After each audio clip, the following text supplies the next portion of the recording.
భాష తీయదనం, తెలుగు జాతి గొప్పతనం, తెలుసుకున్న వాళ్ళకి తెలుగే ఒక మూలధనం. తల్లి తండ్రి నేర్పినట్టి మాతృభాషరా, తెలుగు మరచిపోతే వాళ్ళని నువ్వు మరచినట్టురా, ఇది మరువబోకురా. తెలుగు భాష తీయదనం, తెలుగు జాతి గొప్పతనం, తెలుసుకున్న వాళ్ళకి తెలుగే ఒక మూలధనం.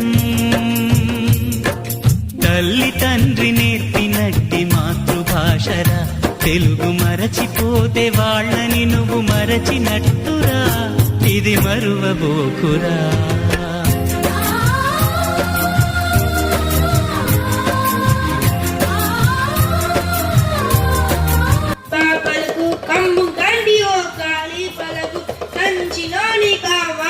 పలుకు అయ్య మనసులో ఆలోచనలు, అమ్మ తలుపులో అనుమానాలు, అదిగదిగో ఒక్కసారిగా అంబ కరుణ సాంబార్.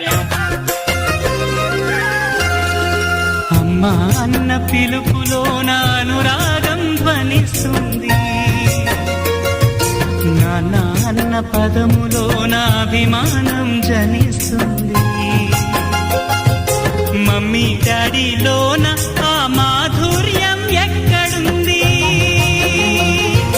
మామ అన్న మాట మనసులో తుల్లో నిలుస్తుంది. అత్త అంటే చాలు మనకు ఆదరణే లభిస్తుంది. ఆంటీ అంకుల్లోన ఆ ఆప్యాయత ఎక్కడుంది? పరభాష జ్ఞానాన్ని సంపాదించు, పరభాష జ్ఞానాన్ని సంపాదించు, కాని నీ భాషలోని నువ్వు సంభాషించు.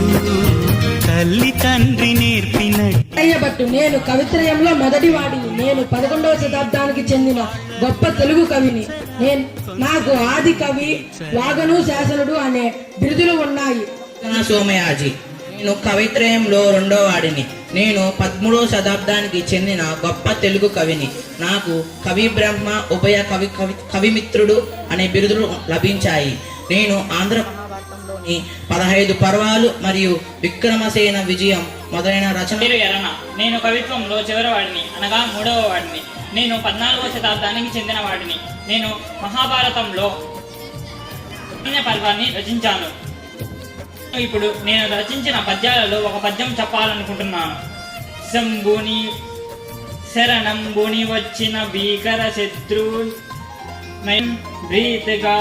భీతిగా వగవయున్ కరుణా పరులు తేరుంగి ఇరవుగ సరిగావు దీనికే